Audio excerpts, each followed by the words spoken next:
ಜವಾಬ್ದಾರಿ ಇರುತ್ತೆ. ಇವಾಗ ದೇವರು ನಮಗೆ ಇವಾಗ ರಾಜ್ಯವನ್ನು ನಮ್ಮೊಳಗೆ ಇಟ್ಟಿದ್ದಾರೆ. ಇವಾಗ ಅನ್ಯರು ಹೇಳ್ತಾರೆ ಅವ ಎಮ್ಮ ಪ್ರೇಯರ್ ಹೋಗ್ತದೆ ಚೆನ್ನಾಗಿದೆ, ಪಕ್ಕದ ಮನೆ ಅಮ್ಮನ ಗುಸಾಕ ಒಂದು 5 ನಿಮಿಷ ಪ್ರೇಯರ್ ಮಾಡಿ ಗಂಟೋಗ್ತದ ಅವ್ರದ್ದು ಹೇಳಲ್ವಾ? ಅರೆ ಅವ್ರಿಗಿದೆ ಪಾಸಿಟಿವ್ ಆಗಿ, ನಮ್ಗಿಲ್ಲ mindset, positive mindset. ನಾನ್ ಕಲಿಸ್ತಾನೆ ಇದೀನಿ ಕೆಲಸ ಬಗ್ಗೆ ಮಾತಾಡ್ಬಿಟ್ರೆ ತಗೊಳ್ಕೊಂತ ಫ್ರೆಂಡ್ಶಿಪ್ ಬಂದ್ರೆ ಯಾವ ಪ್ರೆಸ್ಟೀಜ್ ಯಾವ ಫ್ರೆಂಡ್ಸ್ ಯಾರು ಬಂದಿಲ್ಲ.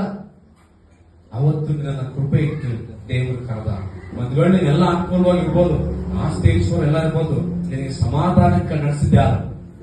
ಅದು ಯಾವ ಬಗ್ಗೆ ಮರಿಬಾರ್ದು. ಯಾವತ್ತು ನನ್ನಂತವರಿಗೆ ಸಮಾಧಾನ. ಇವತ್ತು ನೋಡಿ ಕೋಟಿ ಕೊಟ್ಟಿರೋರು ಹೋದ್ ವಾರದಲ್ಲಿ ಒಬ್ರು ಆತ್ಮಹತ್ಯೆ ಮಾಡ್ಕೊಂಡು ಎಷ್ಟು 1000 ಕೋಟಿ ಅದು ದುಡ್ಡಿದೆ. ಏನ ಸಮಾಧಾನ ಇಲ್ಲ, ಕೊಟ್ಟಕ್ ಹೋಗ್ಬಿಟ್ರು. ಅವ್ರು ಕೊಟ್ಟಿದ್ದೇನು?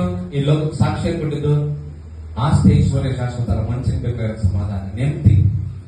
ನಮ್ಗೆ ನೆಮ್ಮದಿ ಇದೆ ನಾವು ಮಾತ್ರ ಆಮೇಲೆ ಅಂತ ಹೇಳಿದ್ರೆ ಈ ನೆಮ್ಮದಿ ನಮ್ಗೆ ಕೊಡಕ್ಕೆ ಕಷ್ಟನಾ? ಸುವಾರ್ಥ ಯಾರು ಸಾರ್ಬೇಕಂದ್ರೆ ಅನ್ಯರ ಮನೆಗಳಿಗೆ ಹೋಗ್ಬೇಕು. ನೀವು ಯೇಸುವಿನ ಮನೆಗಳಿಗೆ ಕುತ್ಕೊಂಡು ಅಲ್ಟೆ ಹೊಡಿಬಾರ್ದು 1 ಗಂಟೆ ಗಟ್ಟಲೆ. ಯಾರಿಗೆ ಹೋಗ್ಬೇಕು? ಅನ್ಯರ ಮನೆಗೆ ಹೋಗಿ ಪ್ರೀತಿಯಿಂದ ವಿಶ್ವಾಸ. ಕೆಲವರೆಲ್ಲ ಹಂಗೆ ಮಾಡ್ತಾರೆ ಸಭೆಯಲ್ಲಿ ವಿಶ್ವಾಸ